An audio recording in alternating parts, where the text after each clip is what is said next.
கூட சத்தமாக வாசிக்கலாம். மாறி மாறி வாசிக்கலாம்.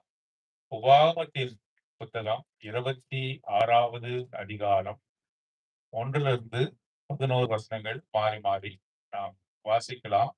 உன் தேவனாகிய கர்த்தர் உனக்கு சுதந்திரமாய் கொடுக்கும் தேசத்தில் நீ போய் சேர்ந்து அதை கட்டிக்கொண்டு அதில் வாசம் பண்ணும்போது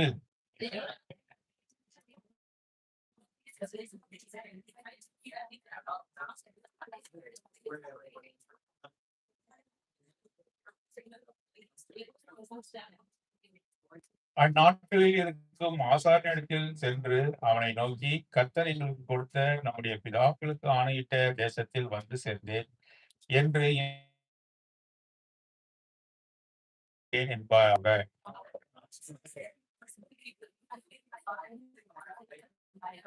ஆசீர்வதித்து நம் அனைவரோடு காரியங்களை நாம் பார்க்கிறோம். இப்பொழுது உன்னுடைய தேசமாக இருக்கக்கூடிய கானான் தேசத்தை நீ சுதந்திரத்து பின்பு என்று சொல்கிறார். அப்படி என்றால் இந்த உபாகமத்தின் புத்தகம் 26ஆம் அதிகாரம் எழுதப்படுகிற இந்த சூழ்நிலையிலே அவர்கள் இன்னும் சுதந்திரத்துக் கொள்ளவில்லை. அந்த கானான் தேசத்தை சுதந்திரித்த பிறகு அவர்கள் செய்ய வேண்டியவற்றை கானான் தேசத்துக்கு போவதற்கு முன்பாகவே அவர் சொல்றார். 40 வருடங்கள் அவர் வனாந்தரத்திலே நடப்பிரயாணமாக நடந்து கொண்டிருக்கிறார்கள். பல இடங்களை அவர் தாண்டி வந்து கொண்டிருக்கிறார்கள். சீனாய் மலையிலே 10 கட்டளைகளை பெற்றுக் கொண்டிருக்கிறார்கள். எருசலேமிலே எப்படிப்பட்ட ஆலயத்தை கட்ட வேண்டும் என்று சொல்லி கூடாரத்தினுடைய மாதிரியை அவர்களுக்கு காண்பித்து, எருசலேமிலே போய் அவர்கள் கூடாரம் போடவில்லை. எருசலேமிலே போய் தேவனுடைய கூடாரத்தை அவர்கள் அமைக்கவில்லை. வனாந்தரத்திலே என்ன செய்தார்கள்? அவர்கள் தங்குமிடத்திலே அவர்கள் கூடாரத்தை அமைத்தார்கள். சரி, வனாந்தரம் தானே என்று சொல்லி மக்களுடைய இஷ்டப்படி அவர்கள் அமைக்கவில்லை. அமைக்க ஒரு நாளும் கர்த்தர் அனுமதிக்கவில்லை. பாருங்க, நம்ம ஏதாவது ஒரு வீட்டுக்கு போவோம், ஒழுங்கினமாக அங்க இருந்தா, அங்கே அலங்கோலமாக இருந்தா என்ன சொல்லுவாங்க? எல்லாத்தையும் நாங்க சரி செய்துருவோம் என்று சொல்றாங்க. அப்படி கிடையாது. வனாந்தரமான இடத்திலே, அதிகமான உஷ்ணமான இடங்களிலே கூட தேவனுடைய ஒழுங்கை அவர்கள் நிறைவேற்றினார். எப்படி அந்த கூடாரத்தை அமைக்க வேண்டும் என்று சொன்னார்களோ அப்படியே மோசே செய்து முடித்தான். அப்பொழுது தேவனுடைய பிரசன்னம் அங்கே காணப்பட்டது என்று சொல்லி, மகிமை காணப்பட்டது என்று சொல்லி போடப்பட்டிருக்கு. ஆகவே அவர்கள் நடந்து கொண்டிருக்கும் பொழுதே அவர்கள் சும்மா சாப்பிட்டு தூங்கி உறங்கி நடக்கவில்லை. அந்த 40 வருஷமும் அவர்கள் கிளாஸ் ரூம் மாதிரி இருந்துச்சு. அவர்கள் என்ன செய்ய வேண்டும்? கானான் தேசத்துக்குள்ளாக சென்ற பிறகு அவர்கள் எப்படி வாழ வேண்டும்? அவர்கள் எப்படி திருமணம் செய்ய வேண்டும்? அவர்கள் எப்படிப்பட்டதான ஒரு வாழ்க்கையை மேற்கொள்ள வேண்டும்? அவர்கள் எப்படி தேவனை பணிந்து கொள்ள வேண்டும்? எல்லாமே எங்க போதிக்கப்பட்டது? எருசலேமுக்கு போய் கானான் தேசத்துக்கு போய் அவர் சொல்லல. எங்க சொல்லிட்டாரு ஐயா? எல்லாத்தையும் சொல்லிட்டாரு. சபையை வைத்து இப்ப எல்லாத்தையுமே நமக்கு சொல்லி கொடுத்துட்டாரு. நான் பரலோகத்துல போய் தான் ஆண்டவர் தெரிந்து கொள்ள நீங்க சொல்ல முடியுமா? சொல்ல முடியும். பரலோகத்துல போய் உங்களுக்கு ஒன்றும் தெரிய வேண்டிய அவசியம் இல்லை. ஏன்? கர்த்தர் மாத்திரமே நீங்க பார்த்து அங்க சந்தோஷிக்க போகிறீங்க. எங்க கற்றுக்கொள்கிற இடம் எது? சத்தமா சொல்லுங்க. எல்லாவற்றையும் சபையில வைத்து கற்றுத்தர. வனாந்தரத்திலே வைத்து எப்படி இஸ்ரவேல் ஜனங்களுக்கு எல்லாவற்றையும் கற்றுக் கொடுத்தாரோ, சபையில வைத்து அவரை எப்படி ஆராதிக்க வேண்டும், எப்படி தொழுது கொள்ள வேண்டும், அவரை எப்படி புகழ வேண்டும், எப்படிப்பட்ட வாழ்க்கையை நாம் வாழ வேண்டும், அந்த பரம கானானை நாம் சுதந்திரத்துக் கொள்வதற்கு நாம் எப்படி ஆயத்தப்பட வேண்டும் எல்லாம் எங்க சொல்றாரு? எங்க சொல்றாரு? அவர்கள் வனாந்தரத்திலே சொன்னார். வனாந்தரத்திலே சொன்னார். எப்படி இருக்க வேண்டும் என்று சொன்னார். மொத்தம் அவர்களுக்கு 7 பண்டிகைகளை அவர் கட்டளையிட்டார். 7 ஃபீஸ்ட். 7 பண்டிகைகளை நீங்கள் கொண்டாட வேண்டும் என்று சொன்னார். 7 ஃபீஸ்ட். இஸ்ரவேல் ஜனங்கள் வருஷத்துல 7 பண்டிகைகளை கொண்டாட வேண்டும். அதுல முக்கியமான 3 பண்டிகைகள் இருக்கிறது. அந்த 3 பண்டிகையிலும் என்ன செய்யணும்னா, இஸ்ரவேலில் உள்ள ஆண் மக்கள் எருசலேமை நோக்கி போக வேண்டும். கவனிக்கிறீங்களா? இஸ்ரவேல் நாடு என்பது ஒரு நாடு, பெரிய நாடு. அதுல பல பகுதிகள் இருக்கிறது. எருசலேம் என்பது அவர்களுடைய தலைநகரம். எருசலேம்ல தான் தேவனுடைய ஆலயம் கட்டப்பட போகிறது எருசலேமிலே. ஆகவே அவர்கள் nook and corner of Israel, Israel நாட்டினுடைய எல்லா பகுதியிலிருந்தும் எதை நோக்கி வரணும்? எதை நோக்கி வரணும்? எருசலேமை நோக்கி வர வேண்டும். இஸ்ரேலனுடைய சமாரியா தேசத்திலிருந்து, யூதேயா தேசத்திலிருந்து பல தேசங்களில் பல பகுதியிலிருந்து அவர்கள் எருசலேமை நோக்கி வர வேண்டும். இஸ்ரவேலுடைய தலைநகரம் எருசலேம். அங்கேதான் தேவனுடைய ஆலயம் கட்டப்பட போகிறது. இப்போ இந்த 7 பண்டிகைக்கு வர முடியாது இல்லையா? 7 பண்டிகைக்கு வந்தாங்க, வயலை யார் பார்க்கறது? தோட்டத்த யார் பார்க்கறது? மாடு கண்ணை யார் பார்க்கறது? அப்படி வர முடியாது இல்லையா? அப்ப எப்படி உழைக்க முடியும்? அப்பொழுது நடைப்பிரயாணமாக அவர்கள் எருசலேமுக்கு போக வேண்டும். ஆகவே 7ல 3 வந்து என்ன சொன்னாரு? 3 பண்டிகையில நீங்க அங்க வரணும்னு சொன்னாரு. 3 பண்டிகையில நீங்க கண்டிப்பாக எருசலேமுக்கு வரணும் அப்படின்னு சொன்னாரு. ஆண் ஜனங்கள் மட்டும் வந்தா போதும்னு சொன்னாரு. எப்படி? ஆண்கள் மாத்திரம் வந்தா போதும். ஆகவேதான் சங்கீதக்காரன் இந்த song of degree of ascent என்று சொல்லக்கூடிய ஏறுமுகத்தின் சங்கீதத்துல சொல்லுகிறார். பாடல் பாடிக்கொண்டே அவர்கள் என்ன பண்ணுவாங்களாம்? எருசலேமுக்கு அவர்கள் செல்லுவார்கள். பல பகுதிகள் இஸ்ரவேல் நாட்டில் உள்ள பல பகுதிகளிலிருந்து எருசலேமுக்கு அவர்கள் செல்லக்கூடிய பாடல்கள்லாம் த சாங் ஆஃப் அசன் என்று நம்ம வாசிக்கிறத சங்கீதங்கள்ல வாசிக்கிறத பார்க்கணும். 3 பண்டிகைகள் மிக முக்கியமான பண்டிகைகள். அதை எங்க வாசிக்கிறோம் என்று சொன்னா யாத்திராகமத்தின் புத்தகம் book of Exodus chapter 23. 3 feasts are very important. 23வது அதிகாரம் 14வது வசனம் வாசிங்க. வருஷத்தில் 3 தரம் எனக்கு பண்டிகை ஆசரிப்பாயாக. வாசிக்க தொடர்ந்து. புளிப்பில்லா அப்ப பண்டிகையை கொண்டாடி குறித்த காலத்தில் 7 நாள் புளிப்பில்லா அப்பம் புசிப்பாயாக. அந்த மாதத்தில் எகிப்திலிருந்து புறப்பட்டாரே. 1. 2வது 14வது வசனம். வயலில் விதைத்த உன் பயிர் வேலையின் முதற் பலனை செலுத்துகிற அறுப்புக்கால பண்டிகையும் வருஷ முடிவில் நீ வயலில் உன் வேலையின் பலனை சேர்த்து திரும்பும்போது சேர்ப்பு கால பண்டிகையும் ஆசரிப்பார்கள். 7வது வசனம். வருஷத்தில் 3 தரம் ஆண் மக்கள் எல்லாரும் கர்த்தராகிய ஆண்டவருடைய சந்நிதியில் வரக்கடவர்கள். 7வது வசனம் என்ன சொல்லுகிறது? வருஷத்தில் சத்தமா சொல்லுங்க. எத்தனை தடவை? 3 தரம் ஆண் மக்கள் எல்லாரும் எங்க வரணும்? கர்த்தராகிய ஆண்டவருடைய சந்நிதியிலே வர கடவுள். 3 பண்டிகை குறித்து சொல்லிவிட்டார். இங்க பார்க்கிறோம். புளிப்பில்லா அப்ப பண்டிகை. முதலாவது பண்டிகை பேர் என்ன? The feast of unleavened bread. The feast of மறக்க கூடாது.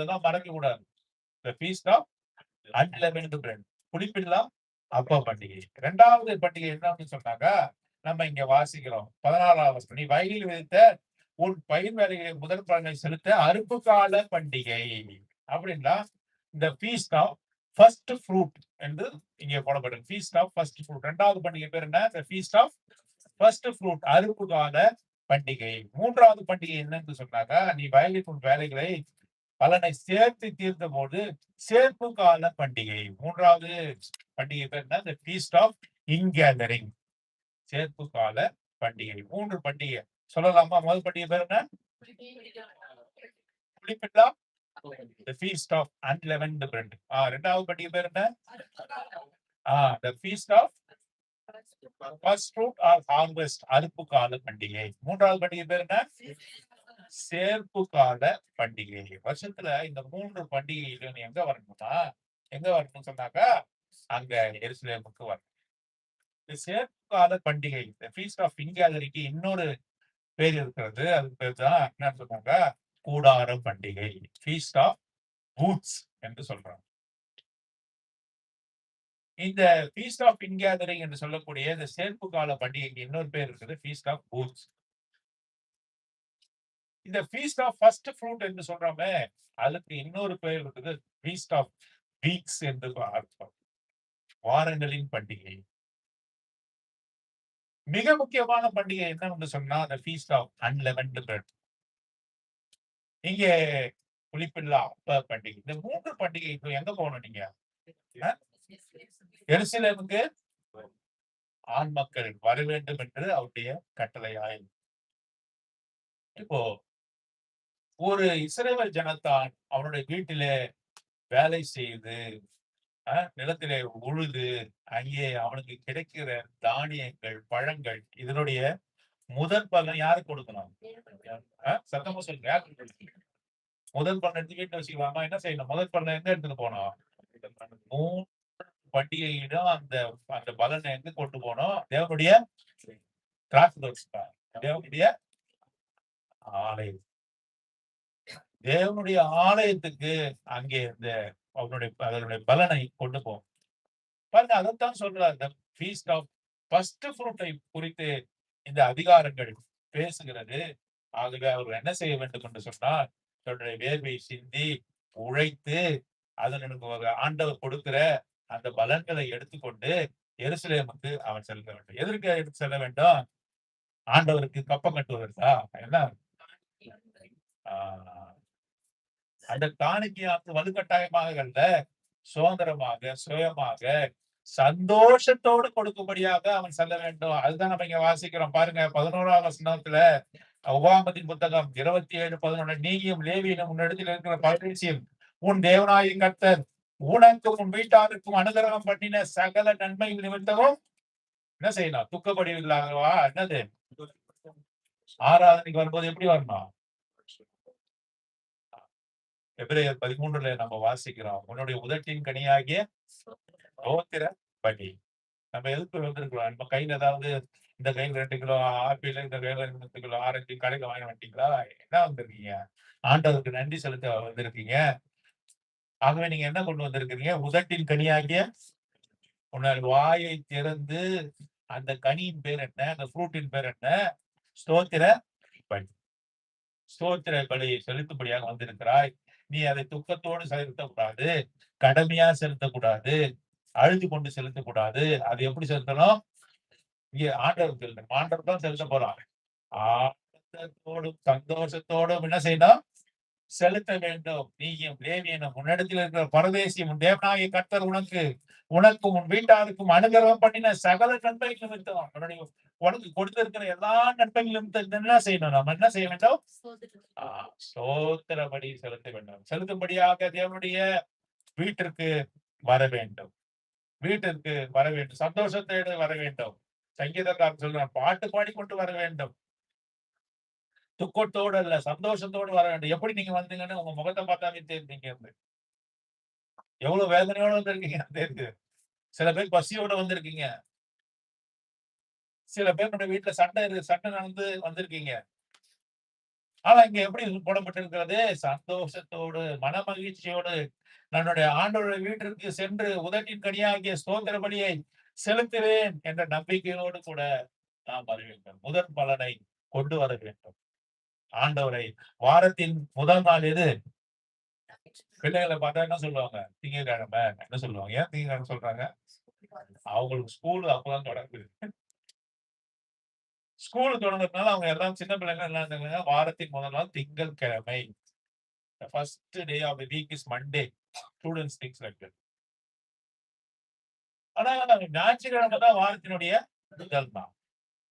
முதல் நாளிலே முதல் பலனை கொண்டு யாரை ஆராதிக்கணும்? ஆண்டவரை ஆராதிக்கும்படியாக நீ வர வேண்டும். பாருங்க, இந்த நிலத்தை யார் கொடுத்தது? இங்க நம்ம வாசிக்கிறோம். 1வது வசனத்துல வாசிக்கிறோம். தேவனாய் கர்த்தர் உனக்கு சுதந்திரமாய் கொடுக்கும் தேசத்திலே இந்த நிலமானது நீ உன்னுடைய கையின் பிரயாசத்தினால நீ வாங்கல. இஸ்ரவேல் தேசம் முழுவதும் எப்படி இதை கொடுக்கப்படுது தெரியுமா? எல்லா ஜாதிக்கும் எப்படி கொடுக்கப்பட்டது? ஒருத்தர் காசை கொடுத்து வாங்கினாங்களா? கவனிங்க. அவங்க காசு எடுத்துருவாங்க. உங்க நிலத்தை வாங்கிங்க. இப்போ நம்ம ஒரு நிலத்தை வாங்கணும்னு சொன்னா என்ன செய்யணும்? நேரா போய் நிலத்துல ஒரு கொட்டாயம் போட முடியுமா? போட முடியாது. இருப்பிடத்தை கட்ட முடியுமா? கட்ட முடியாது. என்ன செய்யணும்? உன்னுடைய கையின் பிரயாசத்தை கொண்டு சம்பாதித்த பணத்தை கொண்டு என்ன செய்யணும்? கிரயம் பண்ணணும், வாங்கணும். நீ நிலத்தை வாங்கிதான் நீ இந்த ஊர்ல இந்த நாட்டுல நீ பிறந்திருந்தாலும் கூட நீ சொந்தமாக நீ என்ன பண்ண முடியாது? நீ இதான் என் நிலம் சொல்ல முடியாது. அதுக்கு பதிலாக நீ என்ன செய்ய வேண்டும்? எந்த நிலத்தை நீ ஐடென்டிஃபை பண்ணி அதை வாங்க வேண்டும். ஆனா இஸ்ரவேல் ஜனங்களுக்கு ஆண்டவர் கானான் தேசத்தை அப்படி கொடுக்கல. என்ன செய்தார்னா, யோசுவா மூலமாக கானான் தேசம் முழுவதும், இஸ்ரவேல் நாடு முழுவதும் இந்த 12 கோத்திரத்தார்கள் என்ன செய்தார்கள்? பங்கிட்டு சொல்லுங்க. பங்கிட்டு இலவசமாய் கொடுத்தார். நாட்டை முழுதும் அவர்களுக்கு இலவசமாய் கொடுத்தார். ஆகவேதான் இங்க சொல்றாரு, உன் தேவனாகிய கர்த்தர் உனக்கு கொடுத்த தேசத்திலே அவர் தான் கொடுத்தார். He gave the land to cultivate for irrigation. நீ அதில் வேலை செய்யும்படியாக, நீ சுகித்து இருக்கும்படியாக, நீ சந்தோஷமாக வாழும்படியாக உனது வாழ்க்கையை கொடுத்தவர் யாரு? ஆண்டவர். நம்முடைய வாழ்க்கையை அமைத்தவர் யாரு? எனக்கு வீடு வாசலை அமைத்தவர் யாரு? காட் செட்டத் சாலிட்டரி இன் ஃபேமிலிஸ் என்று வாசிக்கிறோம். தனிமையானவர்களுக்கு தேவன் வீடு வாசலை அவர் தான் உண்டு பண்றார். காட் செட்டத் சாலிட்டரி இன் ஃபேமிலிஸ் என்று வாசிக்கிறோம். குடும்பங்களாக உண்டாக்குறவர் அவர் தான். அவர் தான் நமது குடும்பத்தை கொடுத்தார். அப்படிப்பட்டவர் தான் ஆராதிக்கணும். நானே குடும்பத்தை கட்டிக்கிறேங்க, நானே என் மனைவியை பார்த்து கல்யாணம் பண்ணிக்கிறேங்க அப்படி சொல்லக்கூடாது. கர்த்தர் தான் ஒரு விசுவாசிக்கு எல்லாவற்றையும் கொடுக்கிறார். எல்லாமே அவருடைய கையின் கிரியா இருக்கு. we are not self made. நாமே நம்மை உண்டாக்கி கொள்ள வேண்டும். மனுஷர்கள் என்ன சொல்றாரு? இந்த உலகத்தில் இருக்கக்கூடிய மனுஷர்கள் தான், எனக்கு நானே படிச்சேங்க, நானே வேலைக்கு போனாங்க, நானே சாப்பிட்டேங்க, நானே ஒரு பொண்ணை பார்த்து கல்யாணம் பண்ணாங்க, நானே செத்து போனாங்கன்னு சொல்றான். சங்கீதக்காரனாகிய தாவீது சொல்றான், எல்லாம் அவருடைய கையின் கிரியை. நான் அவரிடத்திலிருந்து வாங்கி கொண்டேன். அவர் கையை திறக்க சமுத்திரத்தில் இருக்கிற லேவியாதான் உணவை எடுத்துக் கொள்கிறது. கையை மூட அவைகள் ஆவியை விடுகின்றன என்று சொல்ல. அவர் கை திறந்தாதான் என்ன சாகுறான்? கடலில் உள்ள மிகப்பெரிய மட்சமாக சொல்லப்பட்ட லேவியாதான் என்ன செய்தா? அவருடைய கையிலுடைய எப்ப கையை திறப்பாரு, எப்ப எனக்கு உணவு கொடுப்பாருன்னு பலமுள்ள மிருகம் நினைக்குதான். பலவீனமான மிருகம் கிடையாது. உலகத்தில் பலமுள்ள மிருகமே கர்த்தர் எப்ப கையை திறப்பாருன்னு வெயிட் பண்ணுதான். அப்படின்னா கொசுக்கு, ஈக்கு, எறும்புக்கு, கண்களினால் பார்க்க முடியாதவர்களுக்கு எல்லாமே கர்த்தரை நோக்கி இருக்கிறது. அவர் கையை மூட அவைகள் மடிந்து போகின்றன என்று சொல்ல. அவர் கொடுக்கலன்னா செத்து போதான். நம்முடைய நிலைமை என்ன? நீயே சம்பாதிச்சு, நீயே கையின் பிரயாசத்தை நீயே சாப்பிட்டு கொண்டு இருக்கிறாய் என்று நினைத்துக் கொண்டிருக்கிறாயா? அப்படி அல்ல. அப்படிப்பட்ட ஒரு கர்த்தரை ஒரு நாளும் ஆராதிக்க முடியாது. They will never ever worship the Lord. Those people who are self-made. சுயமாக தாங்களே அவர்கள் நாங்களே உண்டான உருவானோம் என்று சொல்லிக் கொண்டவர்கள் அப்படி செய்ய முடியாது. கர்த்தர் உனக்கு கொடுக்கும் தேசத்திலே நீ என்ன செய்ய போற? நீ கட்டி கொண்டு வாசம் பண்ணும் போது, கானான் தேசத்திலே நீ வாசம் பண்ணும் போது என்ன செய்ய வேண்டும்? உன் தேசத்திலே நீ பயிரிடும் நிலத்தின் கனிகள் எல்லாம் முந்தின பலனை எடுத்து, எப்பொழுதுமே ஆண்டவர் கொடுக்க வேண்டிய பலன் என்ன? முதற் பலன் தான் நீ ஆண்டவர் கொடுக்கணும். காய்கறியா இருந்தாலும் சரி, அது எந்த விதமான காரியமா இருந்தாலும் முதல் பலனை யாரு கொடுக்கணும்? மாடு குட்டி போட்ட உடனே சீம்பால் வரும். முதல்ல யாரு கொடுக்கணும்? என் பிள்ளைக்கு தான் கொடுக்கணும். சவல பிள்ளையா இருக்கு. அப்படி சொல்லலாமா? யார் கொடுக்கணும்? தேவனுக்கு தான் அதை நீ செலுத்த வேண்டும். முதற் பலனை எடுத்துக்கொண்டு யாரிடத்திலே கொடுக்க வேண்டும்? கர்த்தருக்கு கொடுக்கணும். உன் கர்ப்பத்தின் பிறப்பாகிய முதல் குழந்தை யார் கொடுக்கணும்? யாருக்கு ஜெபம் பண்ணிக்கிறீங்களா நீங்க? என்னுடைய கர்ப்பத்தின் முதல் பிறப்பு என் பிள்ளைய கர்த்தருக்கு கொடுத்திருக்கிறேன் சொல்லிருக்கீங்களா? சொன்னீங்களா இல்லையா? அண்ணா சொல்லுங்க. கர்ப்பத்தை திறந்து பிறக்கிற யாருமே என்னது யாருக்கு சொந்தம்? அப்படி நீ கொடுக்கலைன்னாக்கா அதுக்கும் சொல்லி இருக்கிறாரு ஒரு ஒரு நியமம். என்னன்னாக்கா நீ கிரயத்தை கொண்டு வாங்க வேண்டும். திரும்பமாக அந்த பிள்ளையை நீ வாங்கி கொள்ளணுமா? அதுக்கு நீ கர்த்தருக்கு கிரயம் செலுத்தணும். பிறக்கும் போதே முதல் குழந்தை யாருக்கு பிறகுது? சொல்லுங்க, சத்தமா சொல்லுங்க. பழைய ஏற்பாட்டின்படி யாருக்கு பிறகுது? ஆண்டவருக்கென்று நியமிக்கப்பட்டதாக பிறக்கிறது. ஆணாக இருந்தாலும் சரி, பெண்ணாக இருந்தாலும் சரி, முதல் குழந்தை யாருக்கு பிறக்கிறது? அதை மீட்டுக் கொள்ள வேண்டும் என்று சொன்னா சில நியமங்களை வைத்திருக்கிறார். கர்த்தரிடத்திலிருந்து நீ மீட்டுக் கொள்ளணும். உன் வீட்டில் இருக்கிற கழுத, மாடு, ஆடு முதல் ஈற்று யாருக்கு சொந்தம்? சத்தமே வரமாட்டேது. யாருக்கு சொந்தம்? ஆண்டவர். முதல் பலன். அதுதான் சொல்றாரு, நசல் பிடித்தது, சீர் ஒழுங்குது, முடமானது, கண்ண நுழையானது, இதெல்லாம் என்ன செய்யக்கூடாது நீ? அதைத்தான் கொடுக்கணும் கர்த்தருக்கு. நான் கர்த்தருக்கு சில பேர் சொல்றாங்க, ஒரு பிள்ளை ரவுடியா இருந்ததுன்னா வச்சுக்கங்க, என்ன சொல்றாங்க? நான் கர்த்தருக்காக ஒப்பு கொடுத்துட்டேங்க. கர்த்தரிடத்துல ஒப்பு கொடுத்துட்டேன். எத்தனை பேர் சொல்லியிருக்கோம்? வாலிபமா இருக்கும்பொழுது நன்றாக கிரகித்து ஒரு பாருங்க, சில பேருக்கு அந்த அளவுக்கு ஞானம் இருக்காது. அந்த பெற்றோர் என்ன செய்வாங்கன்னு சொன்னாக்கா, இந்த குழந்தைய கர்த்தருக்கு ஊழியத்துக்கு நான் ஒப்பு கொடுத்துட்டேன். அதாவது இதெல்லாம் நான் பார்த்த அனுபவத்துல சொல்றேன். படிக்க மாட்டான், முட்டை தான் வாங்கிட்டு கிளாஸ்ல கடைசியா வருவான். பெற்றோர் எடுத்து வந்து ஊழியக்காரர்கிட்ட சொல்லுறதுலாம் பார்த்திருக்கிறேன். நான் கர்த்தருக்கு இவனை ஒப்பு கொடுக்கலாம்னு இருக்கிறேன். எவ்வளவு உனக்கு கர்த்தருக்கு ஒப்பு கொடு. காணிக்கப்பட்டியில சில இதை பார்க்கும்போது, நான் சில நோட்டுகளை பார்க்கும்போது ஆறாக கிழிஞ்சிருக்கு. உங்க பேர் அந்த மொய் கவர்ல எழுதுறீங்க இல்லையா? எழுதுறீங்களா இல்லையா? உங்க பேரை எழுதுறீங்க, கிஃப்ட் கார்டுல எழுதுறீங்க. அதுல கிழிஞ்சு போன நோட்டை வச்சு மடிச்சு கொடுப்பீங்களா? நீங்க என்ன செய்வீங்க? பேங்க்கு போய் ஏடிஎம் போய் புது நோட்டு வருதான்னு பார்த்து, எந்த ஏடிஎம்ல புது நோட்டு வருதுன்னு பார்த்து எடுத்து போடுறீங்க. அதுல உன் பேர் இருக்கு. பிரிக்கிறவங்க பத்தி தப்பா நினைக்க கூடாது. கரெக்டா இல்லையா? புது நோட்டா இருக்கிறத புது நோட்டா பாக்குறேன். ஏன்னா பேங்க்ல போய் ஒரு புது நோட்டை வாங்கி கிஃப்ட் கார்டுல வச்சு, நீ கிஃப்ட் கவர்ல வச்சு நீ பேரை எழுதுற. இங்க போடும்போது எப்படி போடுற? நான் எல்லாரையும் சொல்லல. முதல் பலனை நீ கர்த்தருக்கு கொடுக்கணும். உன் தேசத்திலே பயிரிடும் நிலத்தின் கனிகளெல்லாம் முந்தின பலனை எடுத்து நீதான் எடுக்கணும். கர்த்தர் நிலத்தை கொடுத்தா நீ என்ன செய்யணும்? நீனே எடுக்கணும். நீயே எடுக்கணும். உன் வேலைக்காரனை கொடுத்து பறிக்க கூடாது. கர்த்தருக்கு செய்ய வேண்டிய முறைமையை பாரு. முதல் பலனை உன்னுடைய கைகளினாலே பறித்து அதை ஒரு கூடையிலே வைத்து அந்த பழத்தை பறிக்கும் பொழுது பாருங்க, இது பூச்சி அடிச்சிருக்கிறதா, இல்ல இது அழுகி போயிருக்கிறதா, இல்ல இது எந்த அணிலினாலே கடிக்கப்பட்டு இருக்கிறதா என்று சொல்லி பரிசோதித்து பார்த்து உன் கைகளினாலே இந்த முதல் பலனை பறித்து நீ என்ன செய்யணும்? கூடையிலே வைத்து. எவ்வளவு மகிழ்ச்சியா இருக்கு பாருங்க. இதெல்லாம் ஏன் அப்படி சொல்றாரு? ஏன் யோசிச்சு பாத்துறீங்க? ஏன் அப்படி சொல்கிறார்? சந்தோஷத்தோடு செய்யணும். கர்த்தருக்கு செய்யும் போது எப்படி செய்யணும்? கர்த்தமா சொல்லுங்க, எப்படி செய்யணும்? இது கர்த்தருக்கு போக போகுது. கர்த்தருக்கு போக போகுது. First quality.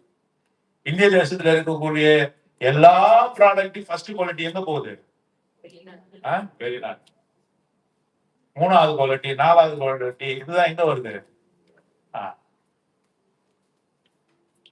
நீ கைகளினாலே பழுதில்லாத பலன்களை நீ பறித்து என்ன செய்யணும்? ஒரு கூடையில வைக்கணும். இதெல்லாம் அன்பு. தேவன் மீது அன்பை வெளிக்காட்ட விதமாக நீயே அதை செய்யும் சொல்றாரு.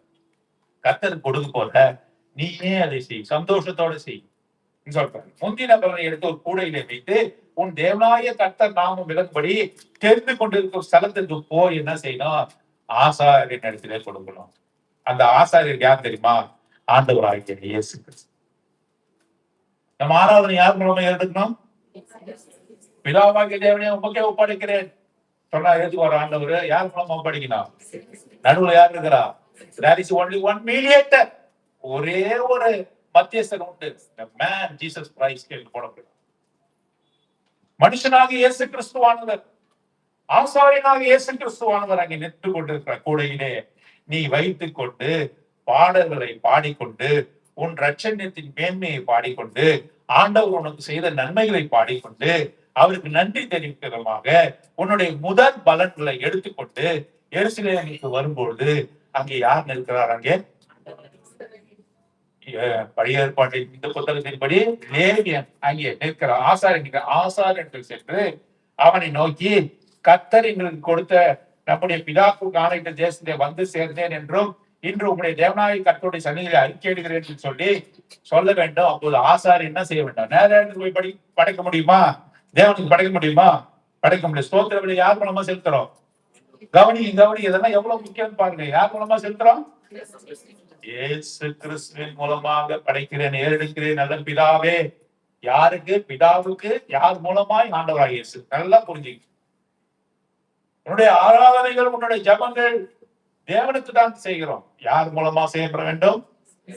நானே வழியும் சத்தியமும் நானே வழி, என்னாலே இல்லாமல் ஒருவரும் ஆண்டவராக இயேசு கிறிஸ்துவின் மூலமாகத்தான் நம்மை ஏற்றுக்கொள்கிறார்.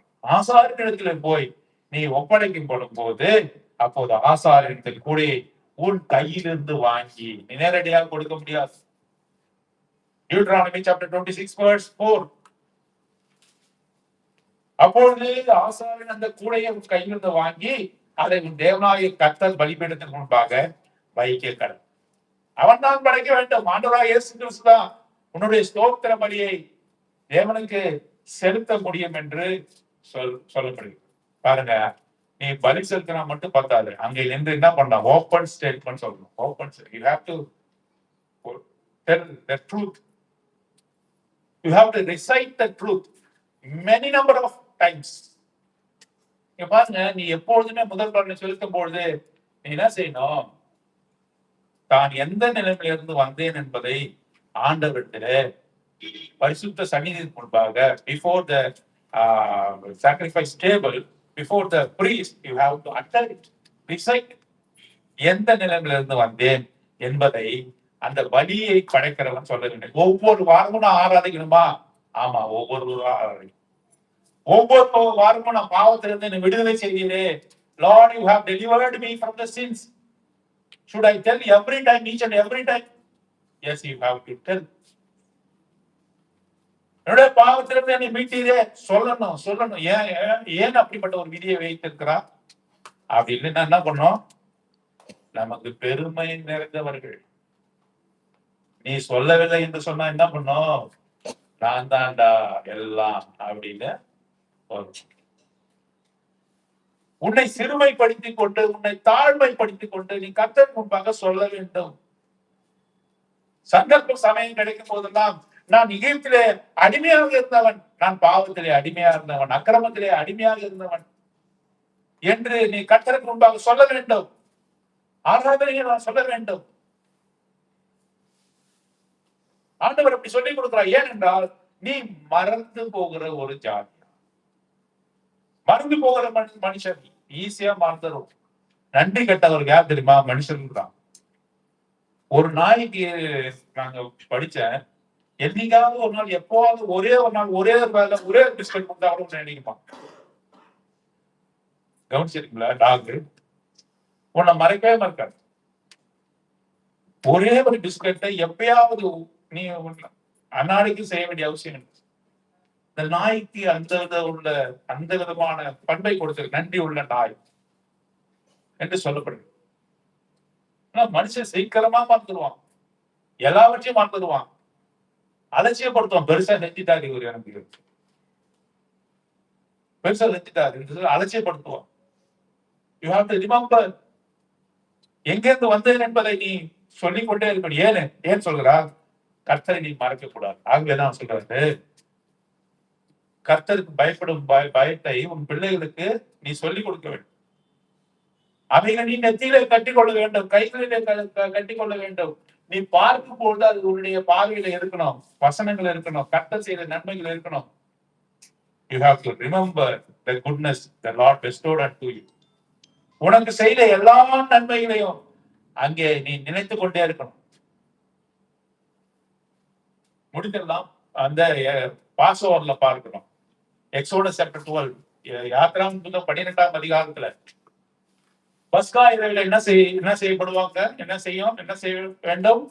அங்கே குடும்பமாக அமர்ந்திருக்க வேண்டும், பஸ்காவை ஆசரிக்க வேண்டும். உடனடியாக போய் சாப்பிடலாமா? சாப்பிடக்கூடாது. என்ன செய்யணும்? அந்த குடும்பத்தில் இருக்கக்கூடிய கடைசி கடைக்குட்டிகள் வந்து கேள்வி கேட்கணும். யாரை பார்த்து கேள்வி கேட்கணும்?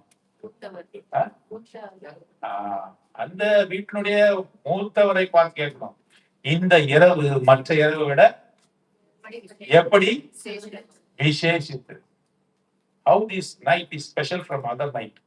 உடனே அவங்க ஆமா, உனக்கு சாப்பாடு வச்சது ஸ்பெஷல் நைட் தான், ஸ்பெஷல் ஒண்ணு தான் சாப்பிடுன்னு சொல்லிடலாமா? சொல்லக்கூடாது. அவர் என்ன சொல்லலாம்? முதல்ல இருந்து ஆரம்பிக்கணும். எப்படி காணாது, எப்படி எகிப்திலே நம்ம அடிமைப்பட்டோம், எவ்வளவு கஷ்டப்பட்டோம், எத்தனை விதமான பாதைகளை கொடுத்து பார்வோனுக்கும் அவனுடைய சேனைகளுக்கும் அவனுடைய ஜனங்களுக்கும் கொடுத்து நம்மளை விடுதலை பண்ணினார். எப்படி செங்கடலை பிரித்தார், வானத்திலிருந்து எப்படி மன்னாவை கொடுத்தார், கற்பாத்திலிருந்து எப்படி தண்ணீரை கொடுத்தார். வனாந்தரத்திலே நாம் நடந்த போது நம்முடைய துணியானது பழுதாக போகவில்லை, கால் செருப்பு தேயவில்லை. யோர்தானை நாம் எப்படி கடந்தோம், கானான் தேசத்தை எப்படி சுதந்திரித்தோம் என்பதை எல்லாம் சொல்லணும். சொன்ன பிறகுதான் சாப்பாட்டே கை வைக்கணும். இதுக்கு எவ்வளவு நேரம் ஆகும்? லவ் ஃபீஸ்ட் போட்டுட்டு முதல்ல நம்ம தட்டுல சாப்பாடு போட்ட உடனே கடைசி தட்டு வரையுமா எனக்கு பசிக்குதே, எப்ப கை நமக்கு எப்ப எடுத்து சாப்பிடலாம்னு நினைக்கிறோம். இந்த ஸ்டோரியை சொல்றதுக்கு எவ்வளவு நாள் ஆகும் பாருங்க. அது வரையும் அந்த பிள்ளைங்கள் எல்லாம் அமைதியா உட்கார்ந்து அந்த கதையை கேட்கணும். ஏன்? தலைமுறை தலைமுறையாய் தலைமுறை தலைமுறையாய் தலைமுறை தலைமுறையாய் இஸ்ரவேல் ஜனங்கள் தேவனுக்கு பிரியமுள்ளவர்களாக மாற்றணும். ஆண்டோட திட்டம் தான். அவருடைய நன்மையை அவர்கள் அறிந்து கொள்ளணும். கர்த்தர் செய்த நன்மையை தலைமுறை தலைமுறையாய் நினைக்கிறோம். ஃபர்ஸ்ட் ஜெனரேஷன் மாத்திரமல்ல, யார் விடுதலை ஆவதை பார்த்தார்களோ, செங்கடல் பிரிவதை பார்த்தார்களோ அவர்கள் மாத்திரமல்ல, அவர்களுக்கு வாழையடி வாழையாக பிள்ளைகள் தோறும் நினைக்கிறோம். நாம அப்படி சொல்றோமா? வீட்டுல சொல்லி கொடுக்குறோமா? நான் எப்படி ஆண்டவரை தெரிந்து கொண்டேன்? நமது குடும்பம் எப்படி இருக்கிறது? ஒருவேளை இப்போது நம்ம வசதியா இருக்கலாம், நமக்கு நம் உணவுக்கு கஷ்டப்படாதவர்களா இருக்கலாம். ஆனா ஒரு காலத்தில் நாம் எப்படி கஷ்டப்பட்டோம், நாம ஒண்ணுமற்றவர்களாக எப்படி இருந்தோம், இதெல்லாம் என்ன பண்ணணும்? அப்படி நீ சொல்லி கொடுக்கலன்னா பிள்ளைங்க என்னதான் சொல்லுவாங்க? ஏதாவது வாங்கி கொடுத்து ஏதோ ஒரு நைஸ் டிஷ் பிரியாணி செஞ்சு வச்சுனாக்கா, இப்ப பார்த்து மகளை நீங்க கேட்கறீங்க, உங்க பிள்ளைகள் கேட்கறீங்க, சந்தோஷமா? நீ உன் கடமையா தானே செஞ்ச. என்ன சொல்லுவாங்க பிள்ளைங்க? நீ உன் கடமையை தானே, யூ டிட் யுவர் டியூட்டி அப்படின்னு சொல்லுவாங்க. நாம எப்படி கஷ்டப்பட்டு வந்தோம், கர்த்தர் நம்ம எப்படி பாதுகாத்தார், நம்ம எப்படி உதவி செய்தார் என்று சொல்லும் பொழுது அவர்கள் கர்த்தருக்கு நன்றி உடையவர்களாக இருப்பார்கள். ஆகவேதான் நம்ம இங்க வாசிக்கிறோம். எகிப்தியர்களை ஒடுக்கின 6-7 எல்லாம் பார்க்கணும் இல்லையா?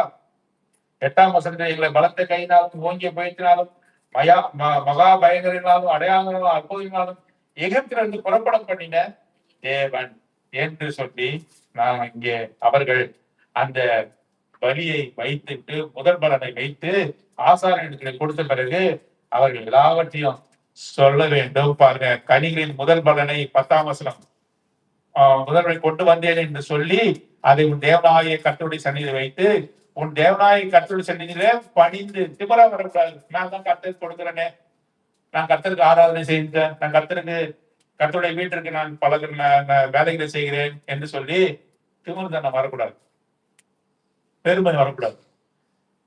முதல் பலனை கொடுத்த பிறகு நீ சொல்ல வேண்டிய வார்த்தை என்ன? எல்லாவற்றையும் சொன்ன பிறகு இங்க என்னது நடக்கும்? பணிந்து. You must worship the Lord. கர்த்தருடைய சந்நிதியிலே வைத்து உன் தேவனாகிய கர்த்தருடைய சந்நிதியிலே பணிந்து நீயும் லேவியும் உன்னிடத்தில் பரதேசியம் உன் தேவனாகிய கர்த்தர் உனக்கும் உன் வீட்டாருக்கும் அனுகிரகம் பண்ணின சகல நன்மைகளுக்கும் சந்தோஷப்படுகிறாங்க. இது ஒரு சபைக்கு அடையாளமா இருக்கு. லேவியன் இருக்கிறான், அதே விதமாக முன்னெடுத்து இருக்கிற பரதேசி, யாராவது கர்த்தரை அறியாதவர்கள் சபைக்கு வருவாங்கன்னு சொன்னா, நாம் கர்த்தருடைய சன்னிதானத்திலே நம்முடைய முதல் பலனாகிய ஸ்தோத்திரபலியை செலுத்தும் பொழுது அவர்கள் என்ன பண்ணுவாங்க? தூக்கப்படுவாங்களா? அவர்கள் என்ன செய்வாங்க? ஐயோ, இவ்வளவு நன்மைகளை ஆண்டவர் செய்யக்கூடியவரா? இது ஆராதனைக்கு ஒழுங்கா இருக்கிறது. உன்னிடத்தில் இருக்கிற லேவியன், கர்த்தருடைய ஆசாரியர்கள், கர்த்தருடைய ஊழியக்காரர்கள், உன்னிடத்தில் இருக்கிற பரதேசிகள், கர்த்தரை அறியாதவர்கள், நீ சொல்லும் பொழுது பாருங்க, முதல் பலனை வைத்து அவன் எல்லாவற்றையும் சொல்லணும். எப்படி மீட்பின் காரியம் நடந்தது என்பதை அங்கே சொல்லும் பொழுது லேவியன் சந்தோஷப்படுகிறான், அத்தியா சந்தோஷப்படுகிறான். உன்னிடத்தில் இருக்கிற பரதேசியம் உன் தேவனாகிய கர்த்தர் உனக்கும் உன் வீட்டாருக்கும் அனுகிரகம் பண்ணின சகல நன்மை நிமித்தம் எப்படி ஆண்டவர் சந்தோஷப்படுவாரா? யார் முதல் சந்தோஷப்படுவா? நாம சந்தோஷப்படுவோம், நம்ம லேவியர்கள் சந்தோஷப்படுவார்கள், நம்மிடத்துல இருக்கிற பரதேசிகளும் சந்தோஷப்படும். அப்படிப்பட்ட ஒரு ஆராதனை ஏறெடுக்க வேண்டும் என்று சொல்லி தேவன் விரும்புகிறார். மொத்தம் 7 பண்டிகை. 7 பண்டிகையில 3 பண்டிகையில மிக முக்கியமான பண்டிகை என்னென்ன பண்டிகை சொல்லுங்க? உடுப்பில்லா அப்ப பண்டிகை, 2வது அறுப்பு கால பண்டிகை, 3வது பண்டிகை சேர்ப்பு கால பண்டிகை. இந்த 3 பண்டிகைகளை என்ன செய்யணும்? எருசலேம் தேவாலயத்திற்கு ஜனங்கள் பல திசைகளிலிருந்து வர வேண்டும். வெறுங்கையனாக வரக்கூடாது என்று ஒரு வசனம் இருக்கு. எப்படி வரணும்?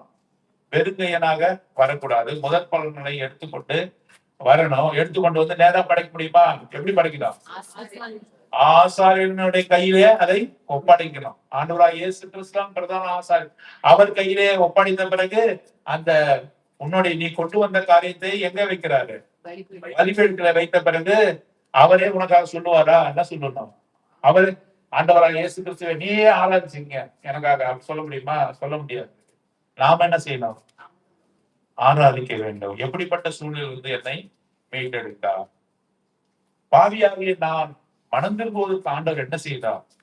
ஆண்டவருடைய நன்மைகள் எப்படிப்பட்டது என்று சொல்லி அவருடைய சன்னிதானத்திலே தேவனுக்கு முன்பாக, அந்நியனுக்கு முன்பாக சொல்லி அவர்களும் சந்தோஷப்படும் விதமாக தேவனை ஆராதிக்க வேண்டும் என்று சொல்லி விரும்புகிறார். பாருங்க, கொண்டு வந்த பலனை அவனே பறிக்கணும். முதல் பலனை என்ன செய்யணும்? வேலைக்காரர் விட்டு பறிக்க கூடாது. அவனே பறித்து அதை என்ன செய்யணும்? கூடை பலன்களை எல்லாம் என்ன பண்ணுவாங்க? ஆப்பிள் ஒரு கிடைச்சதுன்னா என்ன பண்ணுவாங்க? மூட்டையா கட்டுவாங்க. கர்த்தருக்கு மூட்டை கட்டலாமா? என்ன செய்யலாம்? கூடை, கூடையில வைக்கிறது. மூட்டையில இருக்கிற பழத்துக்கும் கூடையில இருக்கிற பழத்துக்கும் வித்தியாசம் கொண்டா இருக்கா இல்லையா? என்ன இருக்கு? கூடையில கொண்டு போகிறது நசுங்கி போகாத சாய்ஸஸ். சில பழங்கள்லாம் பாத்துறீங்களா? அட்டைப்பொடியில போட்டுருக்கோம். என்ன போட்டு தெரியுமா? Hand picked. பாத்துறீங்களா இல்லையா? பார்த்ததே கிடையாதா? சில பெட்டிகள்ல பழங்கள் வரும். அல்போன்சா இல்லைன்னா காஷ்மீர் ஆப்பிள் தான் போட்டுருக்கோம். எப்படி போட்டுருக்கோம்? ஹேண்ட் பிக்டு அப்படின்னா தனிப்பட்ட ஒவ்வொரு பழத்தை என்ன பண்ணிருக்காங்க? பார்த்து பார்த்து ஹேண்ட்லூம்ல செய்யப்பட்ட சாரிக்கு மதிப்பு அதிகமா, மெஷின்ல பின்னப்பட்ட சாரிக்கு மதிப்பு அதிகமா? ஹேண்ட் ஓவன் சாரீஸ், ஹேண்ட்மேட் என்று போடுறோம். அதுக்கு மதிப்பு இருக்கு. He has to pick the fruits. He has to glean the grains from the Lord. கூடையிலே வைத்து, கூடையிலே வைத்து என்ன செய்யறாங்க? அங்க பிரசன்ட் பண்ணணும். ஆசாரியன் கொடுக்கணும். ஆசாரியன் அதை கர்த்தருக்கு படைப்பான். அப்பொழுது நீ ஆராதிக்கணும். எப்படிப்பட்ட நிலையிலிருந்து ஆண்டவர் எனக்கு கொண்டு வந்தார் என்று சொல்லி அவரை ஆராதித்து மகிழ். அப்பொழுது ஏவியர்களும் பரதேசிகளும் முன்னோடு கூட சந்தோஷம். அப்படிப்பட்ட ஜீவனுள்ள ஆராதனை ஏறெடுக்க தேவன் தாமே நமக்கு உதவி செய்வாராக.